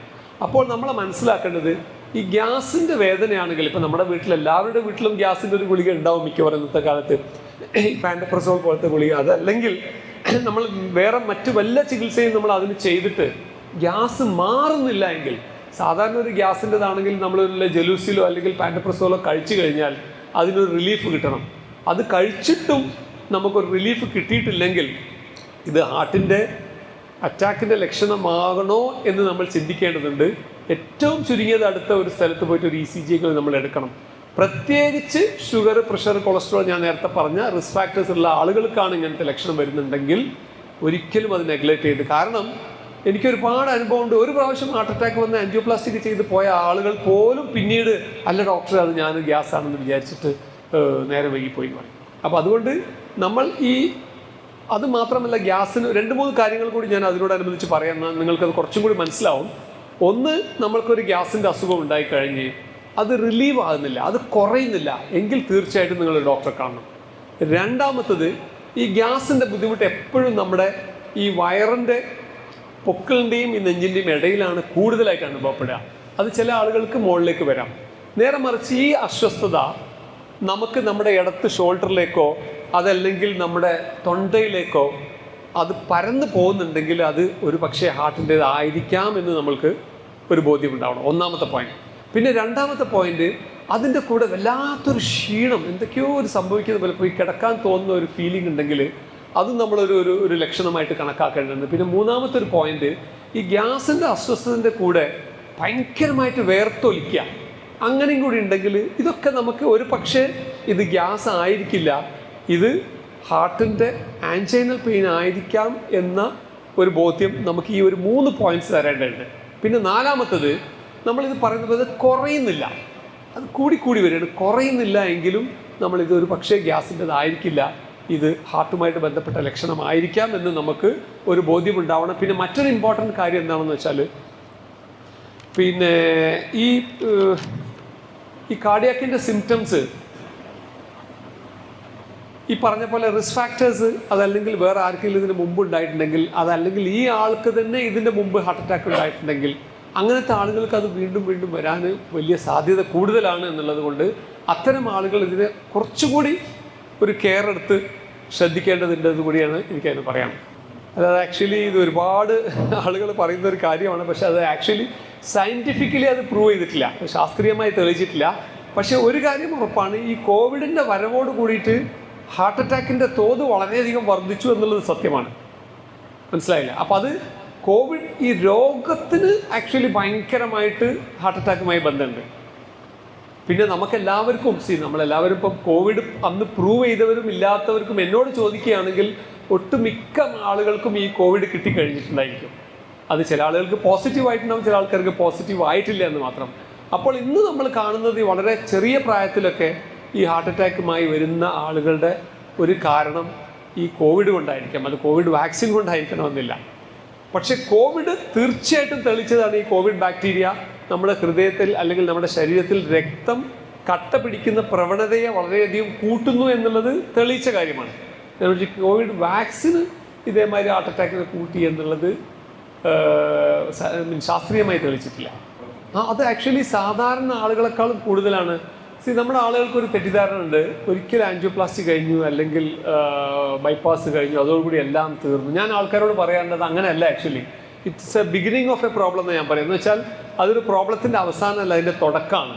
ഇപ്പം നമുക്ക് ഒരാൾക്ക് ഒരു അപ്പൻഡിക്സ് ഉണ്ടായി, അതല്ലെങ്കിൽ വയറ്റിൽ ഒരു ഗർഭപാത്രത്തിൽ ഒരു മുഴയുണ്ടായി എന്നൊക്കെ പറയുകയാണെങ്കിൽ അതിന് ഓപ്പറേഷൻ ചെയ്ത് അപ്പൻഡിക്സ് എടുത്ത് ഒഴിവാക്കുന്നതോടുകൂടി പിന്നെ ജീവിതത്തിൽ പിന്നെ അപ്പൻഡിക്സ് എന്നത്തേക്കുമായി ഇല്ലാതായി. അതല്ലെങ്കിൽ യൂട്രസിൽ മുഴ ഉണ്ടായ ഒരാൾക്ക് പിന്നെ യൂട്രസിൽ ഒരു മുഴ ഉണ്ടാകുന്ന പ്രശ്നമില്ല. നേരെ മറിച്ച് ബ്ലോക്ക് അങ്ങനെയല്ല. ബ്ലോക്ക് എന്ന് പറയുന്നത് ഒരു സിമ്പിളായിട്ട് പറയുകയാണെങ്കിൽ നമ്മുടെ വീട്ടിലുള്ള പൈപ്പിൻ്റെ അകത്ത് എവിടെയെങ്കിലും ഒന്ന് അടഞ്ഞാൽ നമ്മളത് നന്നാക്കുന്നതാണ് ഈ ആൻജിയോപ്ലാസ്റ്റി എന്ന് പറയുന്നത്. അപ്പോൾ നാളെ അപ്പുറത്തെ പൈപ്പ് അടഞ്ഞു കൂടായികയില്ല, തീർച്ചയായിട്ടും അപ്പുറത്തെ പൈപ്പും അടയാൻ സാധ്യത കൂടുതലാണ്. കാരണം ഈ എല്ലാ പൈപ്പുകളും ഒരേ സമയത്ത് വെച്ചതാണ്. മനസ്സിലായില്ലേ? അപ്പോൾ ഇപ്പുറത്തെ പൈപ്പിന് തകരാറ് വന്നു കഴിഞ്ഞാൽ അപ്പുറത്തെ പൈപ്പിന് തകരാറ് വന്നുകൊണ്ടിരിക്കുന്നു, അല്ലെങ്കിൽ വരാനിരിക്കുന്നു എന്നുള്ളതാണ് അതിൻ്റെ ഏറ്റവും മുഖ്യമായ കാരണം. അപ്പോൾ അതുകൊണ്ട് ഒരാൾക്ക് ആൻജിയോപ്ലാസ്റ്റി ഉണ്ടായിട്ടുണ്ടെങ്കിൽ ബ്ലോക്ക് ഓൾറെഡി വന്ന ആളുകളാണെങ്കിൽ അവർ ഇതിനെ പ്രതിരോധിക്കുന്ന മെത്തേഡുകൾ വളരെയധികം, ഇതിപ്പോൾ ഒരാൾക്ക് ആൻജിയോപ്ലാസ്റ്റി കഴിഞ്ഞ് ആരെങ്കിലും ഉണ്ടെങ്കിൽ അവരെ ഭയപ്പെടുത്താൻ വേണ്ടി പറയുകയല്ല. വേറൊരു ഇമ്പോർട്ടൻറ്റ് പോയിന്റ് എന്താണെന്ന് വെച്ചാൽ ഇതിനോട് ചേർത്ത് പറയേണ്ടത്, നമുക്ക് ഈ പറഞ്ഞ റിസ്ക് ഫാക്ടേഴ്സ് ഒരാൾക്ക് വന്നു എന്നതുകൊണ്ട് മാത്രം അവർക്ക് രോഗം വരുന്നില്ല. ഒരു ഉദാഹരണത്തിന് ഷുഗറുള്ള ആളുകളുണ്ടെങ്കിൽ അയ്യോ ഷുഗർ വന്നു ഇനി അറ്റാക്ക് വരും എന്നതല്ല. ഈ ഷുഗർ നിങ്ങൾ കൺട്രോൾ ചെയ്തിട്ടില്ലെങ്കിൽ മാത്രമാണ്, നിങ്ങൾ എത്രത്തോളം ഇതിനെ കൺട്രോൾ ചെയ്തിട്ടില്ല അത്രത്തോളം റിസ്ക് ആണ്. ഒരാൾക്ക് കൊളസ്ട്രോൾ ഉണ്ട്, അയാൾ അതിനെ നിയന്ത്രിച്ചിട്ടില്ല എങ്കിൽ അയാൾക്ക് റിസ്ക് ആണ്. അതല്ലാതെ ഇപ്പോൾ ഒരു ഷുഗറുള്ള ഒരാൾ അയാളുടെ ഷുഗർ നന്നായി കൺട്രോൾ ചെയ്യുകയും കൊളസ്ട്രോൾ ഉള്ള ആളുകൾ അയാളുടെ കൊളസ്ട്രോൾ നന്നായിട്ട് കൺട്രോൾ ചെയ്യുകയും അതേപോലെ അമിതഭാരമുള്ള ആളുകൾ എക്സസൈസ് ചെയ്ത് അല്ലെങ്കിൽ ഭക്ഷണം നിയന്ത്രിച്ച് അതിനെ കൺട്രോൾ ചെയ്യും. ഇതേപോലെ ഹാർട്ട് അറ്റാക്ക് ഓൾറെഡി വന്ന് ആൻജിയോപ്ലാസ്റ്റി ചെയ്ത ആൾ കറക്റ്റായിട്ട് ഈ മരുന്നുകളും മറ്റതും ഫോളോ ചെയ്ത് ഈ പാരാമീറ്റേഴ്സൊക്കെ നല്ല രീതിയിൽ കൊണ്ട് നടക്കുകയാണെങ്കിൽ അയാൾക്ക് പിന്നെ വന്നോളുന്നില്ല. പക്ഷേ ആ ബാക്ക്ഗ്രൗണ്ട് വന്നിട്ട് ഇത് ഇനിയും ഉണ്ടാകാനുള്ള ടെൻഡൻസി ഉള്ള ആളുകളായതുകൊണ്ട് സാധാരണ ഒരാളെക്കാളും ഇത്തരം കാര്യങ്ങളിൽ ഈ രോഗികൾ കൂടുതൽ ജാഗ്രത പുലർത്തണം എന്നുള്ളതാണ് എൻ്റെ നിർദ്ദേശം. പിന്നെ നമ്മൾ അതേപോലെ തന്നെ ഞാൻ എപ്പോഴും പറയുന്ന മറ്റൊരു കാര്യം, ഇന്ന് നമ്മൾ ഈ ഉറക്കം, അതിനെക്കുറിച്ച് ആരും അധികം അങ്ങനെ സംസാരിക്കാറില്ല. നമുക്ക് ഉറക്കം ആക്ച്വലി നമ്മുടെ ശരീരത്തിന് വലിയ ഇമ്പോർട്ടൻ്റ് ആയിട്ടുള്ള സമയം. ഈ ഉറങ്ങുന്ന സമയത്താണ് നമ്മുടെ ശരീരം ഒരുപാട് ഡീടോക്സിഫൈ ചെയ്യുന്നത്, നമ്മുടെ ശരീരം ഒരുപാട് റിലാക്സ് ചെയ്യുന്നത്, ഒരുപാട് ഹോർമോണൽ ചേഞ്ചസ് ഉണ്ടാകുന്നത്. അതുകൊണ്ടാണ് ഞാൻ നേരത്തെ പറഞ്ഞത് അല്ലാഹുവിൻ്റെ റസൂൽ ആക്ച്വലി എനിക്ക് തോന്നുന്നു ഈവൻ രാത്രിക്കത്തെ ഭക്ഷണം പോലും കഴിക്കുന്നത് നേരത്തെ ആയിരുന്നു എന്നാണ് ഞാൻ മനസ്സിലാക്കുന്നത്. നേരത്തെ കഴിച്ച് ഇഷ കഴിഞ്ഞു കഴിഞ്ഞാൽ പിന്നെ നിർബന്ധമായിട്ടുള്ള കാര്യങ്ങളൊന്നും ഇല്ലെങ്കിൽ പെട്ടെന്ന് കിടന്നുറങ്ങുമായിരുന്നു എന്നാണ്. നിങ്ങൾ ആലോചിച്ച് നോക്കൂ, ഞാൻ എപ്പോഴും ഇതുപോലെ തന്നെ ഞാൻ എൻ്റെ മറ്റ് പല ക്ലാസ്സുകളിൽ പറഞ്ഞൊരു സംഭവമാണ്, ഇന്ന് ഈ പ്രകൃതിയിൽ കോടാനുകോടി ജീവജാലങ്ങളുണ്ട് നമുക്കറിയാം. അതിലൊന്ന് മാത്രമാണ് മനുഷ്യൻ. എത്ര കടലിൻ്റെ ആഴക്കടലിൽ മുതൽ ആകാശത്തും കാടുകളിലും വനങ്ങളിലും ഒക്കെ എത്രയോ കോടാനുകോടി ഡിഫറെൻറ്റ് ലിവിങ് ബീങ്സ് ഉണ്ട്. ഇതിൽ ഒരാളും ഈ എല്ലാ ജീവികളും ഒരു പ്രകൃതിയുടെ ഒരു നിയമമുണ്ട്. നമുക്ക് നമ്മുടെ ഒരു ബയോളജിക്കൽ ക്ലോക്ക് എന്ന് പറയുന്നൊരു ക്ലോക്ക് ഉണ്ട് നമ്മുടെ മനസ്സിൽ. നമ്മളിപ്പോൾ ആധുനിക കാലത്താണല്ലോ എല്ലാവരും വാച്ചും മൊബൈലിലൊക്കെ നമ്മൾ സമയം നോക്കിപ്പോയിരുന്നത്. ഇതിനു മുമ്പ് ജനങ്ങളൊന്നും വാച്ച് നോക്കിയിരുന്നില്ലല്ലോ. പക്ഷെ അതേ സമയത്ത് ഈ മൃഗങ്ങൾക്കും മറ്റുള്ളതിനൊക്കെ എങ്ങനെയാണ് അതിന് സമയം അറിയുന്നത്? അവരൊക്കെ ഈ പ്രകൃതി തന്നെ, പ്രകൃതിക്കൊരു താളമുണ്ട്, അതിനൊരു രീതിയുണ്ട്, അതിൽ കൂടി അത് ചുറ്റിക്കൊണ്ടിരിക്കുന്നു. ആ പ്രകൃതിയുടെ ഒരു താളവും അതേപോലെ ഓരോരോ ജീവജാലങ്ങൾക്കും അവർക്കൊരു ഇന്നർ ക്ലോക്ക് ഉണ്ട്. ഈ ക്ലോക്കാണ് നമുക്ക് ഈ ഉറക്കം എപ്പോഴും. നമ്മൾ ഏതെങ്കിലും ഒരു മൃഗത്തിന് ഉറങ്ങാനുള്ള സമയമായി നീ ഉറങ്ങിക്കോന്ന് പറയേണ്ട ആവശ്യമുണ്ടോ? ഏതെങ്കിലും ഒരു കിളികൾക്ക് വീട്ടിലേക്ക് പോകാനുള്ള സമയമായി എന്ന് പറയേണ്ട ആവശ്യമുണ്ടോ? അത് ആ ടൈം ആകുമ്പോൾ അവരെ വീട്ടിലെത്തും. ഈ ലോകത്ത് ഈ മനുഷ്യരല്ലാതെ ഏതെങ്കിലും ഒരു ജീവജാലം രാത്രി ഭക്ഷണം കഴിക്കുന്നത് നിങ്ങൾക്കറിയോ? ഒരു ജീവജാലങ്ങളും രാത്രി ഭക്ഷണം കഴിക്കാറില്ല. നമ്മൾ മനുഷ്യനാണ് ഈ രാത്രിയും 12 മണിക്കും 1 മണിക്കൊക്കെ നമ്മൾ കോഴിക്കോട് ബീച്ചിൽ പോയാൽ ഏറ്റവും ബ്ലോക്കുള്ള സമയം രാത്രി 1 മണിയാണെന്ന് പറഞ്ഞത്. അന്നൊരു സാരം പറഞ്ഞാൽ 1 മണിക്ക് ബ്ലോക്ക്, 1 മണിക്ക് ബ്ലോക്കോ? നമ്മളെന്ന് വെച്ചാൽ അങ്ങനെ ഇപ്പം എനിക്ക് തന്നെ ചില ആൾക്കാരൊക്കെ ഫോൺ തരും ഇതേമാതിരി രാത്രി ഒരു 11:30 മണിക്ക് വിളിച്ച് ഗുഡ് ഈവനിങ് സാർ. ഞാൻ പറഞ്ഞു എന്ത് ഗുഡ് ഈവനിങ് പോലെ, അത് ഉറങ്ങിപ്പോയില്ല, ഗുഡ് നൈറ്റ് ആയിപ്പോയില്ല എന്ന് പറഞ്ഞു അവരോട്. ആൾക്കാർ ആ ഒരു രീതിയിലാണ് നമ്മളുടെ ഒരു ജീവിതശൈലി. രാത്രിയൊക്കെ ഒരുപാട് രാത്രി പാർട്ടി നടത്തും. പക്ഷെ വേറെ ഒരു മനുഷ്യനല്ലാത്ത ഒരു ജീവിയും ഈ പ്രകൃതിയുടെ നിയമം തെറ്റിക്കാറില്ല. ഉറങ്ങേണ്ട സമയത്തേ ഉറങ്ങൂ, ഭക്ഷണം കഴിക്കേണ്ട സമയത്തേ ഭക്ഷണം കഴിക്കൂ. നമ്മളും അതുപോലെയൊക്കെ മറ്റ് മൃഗങ്ങളിൽ കൂടി നമ്മൾ ഇതൊക്കെ കുറച്ച് പഠിക്കേണ്ടതുണ്ടെന്നാണ് എനിക്ക് പറയാനുള്ളത്. അപ്പോൾ നമ്മൾ ഈ കറക്റ്റ് സമയം, ഞാൻ നേരത്തെ പറഞ്ഞല്ലോ, ഇന്ന് ഒരുപാട് ആളുകൾ ബാക്കി എല്ലാ രീതിയിലും ആരോഗ്യം നോക്കിയിട്ട് അവർക്കൊരു ബേസിക് മിനിമം ഉറക്കം എത്രയെന്ന് വെച്ചാൽ 6 to 8 hours ആണ്. കുട്ടികൾക്ക് കുറച്ച് കൂടും. നമ്മൾ വലിയവരായ മുതിർന്നവർക്കൊക്കെ ഏറ്റവും ചുരുങ്ങിയത് 6 മണിക്കൂർ, ഏറ്റവും കൂടിയത് 8 മണിക്കൂർ. അതിൽ കൂടുതൽ ഉറങ്ങുന്നതും കാര്യമില്ല, അതിൽ കുറഞ്ഞ് ഉറങ്ങിയാൽ നമുക്ക് നഷ്ടമാണ്. അത് മാത്രമല്ല, ഞാൻ ഏറ്റവും ഇൻസിസ്റ്റ് ചെയ്യുന്ന വേറൊരു കാര്യമുണ്ട്, ഈ ഉറക്കത്തിൻ്റെ സമയം ഭയങ്കര മുഖ്യമാണ്. എന്ന് വെച്ചാൽ ഏറ്റവും നല്ല ഉറക്കം ഏതാണെന്ന് വെച്ചാൽ രാത്രി 10 മണി മുതൽ രാവിലെ 4 മണി വരെയുള്ള ഉറക്കം. അത് നമ്മൾ ഉറങ്ങാതെ ഇന്നത്തെ നമ്മളെ പുതിയ ജനറേഷനൊക്കെ ചെയ്യുന്ന രാത്രി 2 മണിക്ക് ഉറങ്ങിയിട്ട് 9 മണി വരെ ഉറങ്ങിയിട്ട് അതിന് ഈക്വൽ ആവില്ല. അത് നമ്പർ ഓഫ് അവേഴ്സ് ഈക്വൽ ആണെങ്കിലും നമ്മുടെ ഈ നേരത്തെ നമ്മൾ പറഞ്ഞ നമ്മുടെ ഉള്ളിലുള്ള ബയോളജിക്കൽ ക്ലോക്കും നമ്മുടെ ഈ പ്രകൃതിയുടെ ഒരു ക്ലോക്കുമായിട്ട് അത് മാച്ച് ആവില്ല. അള്ളാഹുവിനെ പറഞ്ഞിട്ടില്ലേ, നിങ്ങൾക്ക് പകലിന് നിങ്ങൾക്ക് എന്താ പറയുക വിഹരിക്കാനും രാത്രിയെ നിങ്ങൾക്ക് വിശ്രമം എടുക്കാനൊക്കെ തന്നു എന്നൊക്കെ ഖുർആനിൽ പറഞ്ഞിട്ടില്ലേ? അതൊക്കെ നമ്മൾ ചിന്തിച്ച് നോക്കേണ്ട ഓരോരോ ആയത്തുകളാണ്. ശരി, ഇതൊക്കെ തന്നെയാണ് ഏറ്റവും വലിയ കാരണം. അല്ല, അതാണ് പറയുന്നത്. അത് ആക്ച്വലി നമ്മളെല്ലാത്തിലും ഒരു ബാലൻസാണ് വേണ്ടത്. ഞാൻ പറയും, ഈ വ്യായാമം പോലും ഒരു ബാലൻസ്. ദീനും നമ്മൾ അങ്ങനെയുള്ള പഠിപ്പിച്ചത്. എല്ലാത്തിലും മിതത്വം പാലിക്കാനല്ല പറഞ്ഞത്. അള്ളാഹുവിൻ്റെ റസൂലിനോട് ആരോ പറഞ്ഞില്ലേ, സാഹിബിൻ്റെ പേര് എനിക്ക് ഓർമ്മയില്ല, എനിക്ക് നല്ല ആരോഗ്യമുണ്ട്, ഞാൻ രാത്രി മുഴുവൻ നിസ്കരിക്കും, ഞാൻ പകൽ മുഴുവൻ നോമ്പ് വെൽക്കും എന്നൊക്കെ പറഞ്ഞപ്പം റസൂൽ പറഞ്ഞ്, ഈ ലോകത്ത് അള്ളാഹുവിനെ ഏറ്റവും ഭയപ്പെടുന്ന തഖ്വയുള്ള ആൾ ഞാനാണ്, എന്നെക്കാളും ഒരാൾ തഖ്വയിലാണെങ്കിൽ അത് റോങ് ആണെന്ന് പറഞ്ഞില്ല. അപ്പം എന്ന് വെച്ചാൽ ഈവൻ ഭക്തിയിൽ പോലും അമിതം പാടില്ല എന്നാണ് ഞാൻ അതിൽ നിന്ന് മനസ്സിലാക്കിയത്. ഞാൻ ആധികാരികമായി പറയാൻ പറ്റിയ ആളല്ല, പക്ഷേ ഈവൻ ഞാൻ ഉറങ്ങുന്നവനാണ്, ഉറങ്ങേണ്ട സമയം ഉറങ്ങും, രാത്രി ഞാൻ എഴുന്നേറ്റ് നമസ്കരിക്കും, ഞാൻ ഭക്ഷണം കഴിക്കും, ഞാൻ ചില ദിവസങ്ങളിൽ നോമ്പ് നോൽക്കും. അപ്പോൾ അതിൽ പോലും മിതത്വം പാലിക്കാൻ, അതിൻ്റെ അപ്പുറം ചെയ്യുന്നത് ഒരിക്കലും എന്ന് പറഞ്ഞ പോലെ ഇപ്പോഴത്തെ ജനറേഷനുള്ള ഒരു ടെൻഡൻസി ഉണ്ട്, ഭയങ്കര ജിമ്മിൽ പോയിട്ട് മസിൽ ഡെവലപ്പ് ചെയ്യുക. അത് മസിൽ ഡെവലപ്പ് ചെയ്യുന്നതോ ബോഡി ഷേപ്പ് ചെയ്യുന്നതോ തെറ്റെന്ന് ഞാൻ പറയുന്നില്ല, പക്ഷേ ഒരു ആരോഗ്യപരമായ ഒരു ജീവിതമാണ് വേണ്ടത്, അല്ലെങ്കിൽ ഒരു ഹൃദയമാണ് വേണ്ടതില്ല. അതിനൊരു ആവറേജ് ആയിട്ടുള്ള എക്സസൈസ് മതി എന്നുള്ള. മറ്റത് തെറ്റല്ല, അതൊരു ബോഡി ബിൽഡിങ്ങിന് വേണ്ടിയിട്ട് ചെയ്യുന്നതാണ്. അതിലും തന്നെ നമ്മളൊരു മിതത്വം പാലിക്കേണ്ടത്. അതിന് ചില പാരാമീറ്റേഴ്സ് ഉണ്ട്. ഒരു ഉദാഹരണമായി പറയുകയാണെങ്കിൽ, നമ്മൾ എക്സസൈസ് ചെയ്യുമ്പോൾ നമ്മൾക്ക് ഓരോരുത്തർക്കുമുള്ള ഒരു ഹാർട്ട് റേറ്റ് ഉണ്ട്. അതിന് നമ്മൾ മാക്സിമം പ്രഡിക്റ്റഡ് ഹാർട്ട് റേറ്റ് എന്ന് പറയുന്നത് വെച്ചാൽ 220 മൈനസ് പ്രായമാണത്. ഒരു ഉദാഹരണത്തിന് 40 വയസ്സുള്ള ഒരാളാണെങ്കിൽ 220 മൈനസ് 40 180. നമ്മുടെ ഹാർട്ട് റേറ്റ് 180 എത്തുന്ന ഒരു പണി നമ്മൾ ചെയ്യാൻ പാടില്ല. മനസ്സിലായില്ലേ? ആ 180ൻ്റെ 85% ഏറ്റവും നല്ലത്. എന്ന് വെച്ചാൽ ഒരു 160 40 വയസ്സുകാരനാണ്, 50 വയസ്സുകാരനാണെങ്കിൽ ഒരു 150 ഹാർട്ട് റേറ്റ് ചെയ്യുന്നത്. അതുകൊണ്ടാണ് നമ്മൾ എക്സസൈസ് ചെയ്യുമ്പോൾ നമ്മുടെ പൾസ് ഓക്സിമീറ്റർ വെച്ചിട്ട് നമ്മൾ ഹാർട്ട് റേറ്റ് എത്ര പോകുന്നുണ്ട് നമ്മൾ നോക്കേണ്ടത്. അപ്പോൾ പെട്ടെന്ന് എന്താ പറയുക, മസിൽ ഡെവലപ്പ് ചെയ്യാൻ അല്ലെങ്കിൽ ബൾക്ക് ഉണ്ടാക്കാൻ വേണ്ടിയിട്ട്, ആരോഗ്യം ഉണ്ടാക്കാൻ വേണ്ടി നമ്മൾ ഭയങ്കരമായിട്ട് ചെയ്തു കഴിഞ്ഞാൽ നമ്മുടെ ഹാർട്ട് റേറ്റ് നമ്മുടെ പ്രെഡിക്റ്റഡ് ഹാർട്ട് റേറ്റിനേക്കാളും മുകളിൽ പോവുകയാണെങ്കിൽ നമ്മൾക്ക് കുഴച്ചിൽ സംഭവിക്കും. അങ്ങനെയാണ് പലപ്പോഴും ഈ ജിമ്മുകളിലൊക്കെ പെട്ടെന്ന് കുഴഞ്ഞ് ഭയങ്കര പൂർണ്ണ ആരോഗ്യവാനും മസിൽമാനുമായിരുന്ന പലരും കുഴഞ്ഞു വീണ് മരിക്കുന്നതിനെ പറ്റിയൊക്കെ നമ്മൾ കേൾക്കുന്നത്. അതിന് വേറെയും പല കാരണങ്ങളൊക്കെ ഉണ്ട്, അതിന് ഞാൻ പോകുന്നില്ല. പക്ഷേ ഞാൻ പറഞ്ഞു വന്നത് എന്താണെന്ന് വെച്ചാൽ, എല്ലാത്തിലും നമ്മുടെ ഇസ്ലാമും അങ്ങനെയാണ് പഠിപ്പിച്ചിട്ടുള്ളത്. എല്ലാത്തിലും മിതത്വം പാലിക്കുകയാണെങ്കിൽ അതാണ് ഏറ്റവും നല്ലത്. ഭക്ഷണത്തിലായിക്കോട്ടെ, ആരോഗ്യത്തിലായിക്കോട്ടെ, നമ്മളെല്ലാത്തിലും അതാണ് നമ്മൾ പാലിക്കേണ്ടതെന്ന് എനിക്ക് പറയാം. അല്ലാതെ അതാ ഞാൻ നേരത്തെ പറഞ്ഞല്ലോ, എക്കോൽ എന്താണെന്ന് വെച്ചാൽ ഇതുവരെ കഴിഞ്ഞു പോയതാണ് അറിയാം. ഇപ്പോൾ ഒരാൾക്ക് അറ്റാക്ക് വന്നു, അല്ലെങ്കിൽ ആ നിമിഷത്തിൻ്റെ മുമ്പ് വരെ സംഭവിച്ചതാണ് നമുക്കറിയാൻ പറ്റുള്ളൂ. വരാൻ പോകുന്നത് എക്കോൽ അറിയില്ല. നമ്മൾ പറയുന്നത് ഇപ്പോൾ നമുക്കെല്ലാവർക്കും ഒരു ആകാംക്ഷ, നമുക്കതിനുള്ള സാധ്യത ഉണ്ടോ എന്നുള്ളതാണ്. സാധ്യത ഉണ്ടോ എന്നുള്ളത് അറിയണമെങ്കിൽ നമുക്ക് ഈ റിസ്ക് ഫാക്ടേഴ്സ് ഉണ്ടോയെന്ന് അറിയണം. പിന്നെ നമ്മൾ ട്രെഡ്മിൽ ടെസ്റ്റുകൾ ചെയ്യണം. അതാണ് ഇപ്പോൾ റിസ്ക് ഫാക്ടേഴ്സും ഇല്ല, ട്രെഡ്മിൽ ടെസ്റ്റ് ചെയ്തിട്ട് നോർമലും ആണെങ്കിൽ പിന്നെ ഉണ്ടാവാനുള്ള സാധ്യത കുറവാണ്. പക്ഷേ 100% അള്ളാഹു ആയിരുന്നു നമുക്ക് പറയാൻ പറ്റും. TMT എല്ലാ ഹോസ്പിറ്റലിലും ഉണ്ട്. ഇപ്പോൾ എല്ലാ ഹോസ്പിറ്റലിലുള്ള ചെറിയ ടെസ്റ്റാണ്. ഇത്ര 1000 രൂപ 1200 രൂപ ചിലവുള്ളൂ. അത് ഹോസ്പിറ്റലിൽ വന്നു കഴിഞ്ഞാൽ ചെയ്യാവുന്ന, നമ്മുടെ ബെൽറ്റിൽ നമ്മൾ നടത്തിച്ചിട്ട് നമ്മുടെ ECG ഇങ്ങനെ ഓരോരോ സ്റ്റേജിൽ നോക്കുക ചെയ്യാം. അതിൻ്റെ ഉദ്ദേശം എന്താണെന്ന് വെച്ചാൽ, നമ്മുടെ ഹൃദയം വെറുതെ ഇരിക്കുമ്പോൾ നമുക്ക് ബ്ലോക്ക് കാണാൻ പറ്റില്ല. ഹൃദയത്തെ കൊണ്ട് നമ്മൾ പണിയെടുപ്പിക്കുമ്പോഴാണ്. ഒരു ഉദാഹരണത്തിന് ഒരാളുടെ ആരോഗ്യം, അയാളെ വെറുതെ ഇങ്ങനെ നോക്കിയാൽ നമുക്കറിയില്ലല്ലോ. അയാളുടെ തലയിൽ ഒരു 50 കിലോ വെച്ച് കൊടുത്തിട്ട് നടത്താൻ പറഞ്ഞു കഴിഞ്ഞാൽ അയാൾക്ക് ആരോഗ്യം ഉണ്ടോ ഇല്ലയോ എന്ന് നമുക്കറിയാമല്ലോ. എന്നതുപോലെ നമ്മുടെ ഹൃദയം വെറുതെ ഇരിക്കുന്ന സമയത്ത് ഹൃദയത്തിന് കേടുണ്ടോ എന്ന് നമുക്ക് പറയാൻ പറ്റില്ല. എന്ന് വെച്ചാൽ ഹൃദയത്തിന് പണി കൊടുത്തിട്ട് ആ പണി ഹൃദയം എങ്ങനെ ചെയ്യുന്നുണ്ട് നോക്കുമ്പോൾ നമുക്കതിൻ്റെ ഇതറിയാൻ പറ്റുന്നുള്ള ആ ഒരു സിമ്പിൾ പ്രിൻസിപ്പിളാണ്. അത് ആക്ച്വലി ഈ ബ്ലോക്കിനെ പ്രിവെൻറ്റ് ചെയ്യാൻ ആക്ച്വലി പറയുകയാണെങ്കിൽ 2 ഗ്രൂപ്പ് ഓഫ് മെഡിസിൻ മാത്രമേ ഉള്ളൂ ലോകത്ത്.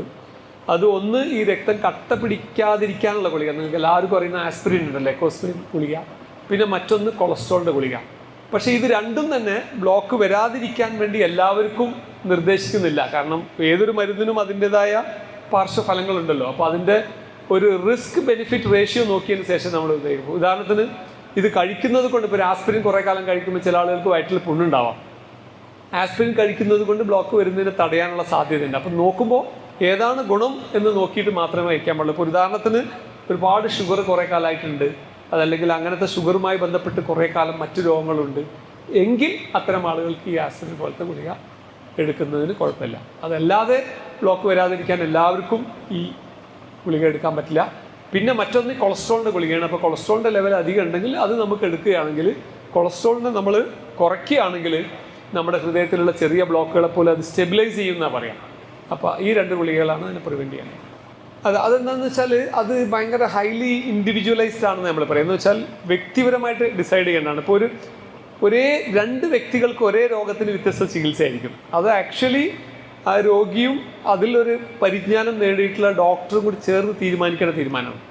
ഇപ്പോൾ ഒരു ഉദാഹരണത്തിന് പറയുകയാണെങ്കിൽ, ഇന്നത്തെ കാലത്ത് നമ്മൾ ആക്ച്വലി ഈ ബൈപ്പാസ് സർജറി വളരെയധികം കുറഞ്ഞു പോയിട്ടുണ്ട്. കാരണം എന്താണെന്ന് വെച്ചാൽ ആൻജിയോപ്ലാസ്റ്റിയിൽ ഉണ്ടായിട്ടുള്ള ശാസ്ത്രീയമായിട്ടുള്ള പല മുന്നേറ്റങ്ങളാണ്. ഇപ്പോൾ ഞാൻ എപ്പോഴും പറയുന്ന മറ്റൊരു കാര്യമാണ്, നമ്മൾ ഈ മെട്രോ ഹോസ്പിറ്റൽ 2012 ഞങ്ങൾ തുടങ്ങിയത്. ഹൃദയത്തിന് വേണ്ടി മാത്രമായിട്ടുള്ള ഹോസ്പിറ്റലാണ്, നിങ്ങൾക്ക് അറിയാമല്ലോ. ഞങ്ങൾ ഹൃദയത്തിൻ്റെ ഒരുവിധം എല്ലാ ചികിത്സയും നടത്തുന്ന ഒരു ഹോസ്പിറ്റൽ, ഹൃദയം വരെ 10 ആളുകൾക്ക് മാറ്റിവെച്ച ഹോസ്പിറ്റലാണ്, സക്സസ്ഫുൾ ആയിട്ട് അൽഹംദുലില്ലാഹ്.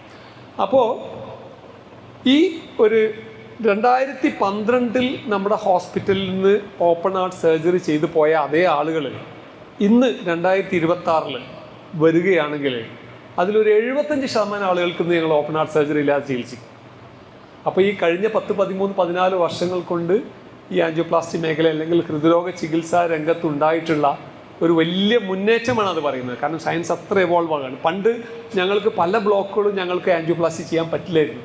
പക്ഷേ ഇന്ന് അതിനൊക്കെ പുതിയ കണ്ടുപിടുത്തങ്ങൾ. ഇപ്പം നിങ്ങൾക്കറിയാം, റീസെൻ്റായിട്ട് ലേസർ ആൻജിയോപ്ലാസ്റ്റി, അതേപോലെ ഡ്രില്ല് ചെയ്തിട്ട് ബ്ലോക്ക് പോക്കുന്നത്, IVL, ഇങ്ങനെ ഒരുപാട് സാമഗ്രികൾ കണ്ടുപിടിച്ചതോട് കൂടിയിട്ട് വളരെ കഠിനമായ ബ്ലോക്കുകൾ പോലും ഇന്ന് നമുക്ക് ആൻജിയോപ്ലാസ്റ്റി മൂലം നീക്കം ചെയ്യുവാൻ കഴിയുന്നുണ്ട് എന്നുള്ളത് ഒരു ശാസ്ത്രത്തിൽ ഉണ്ടായിട്ടുള്ള ഒരു വലിയ നേട്ടമാണ്.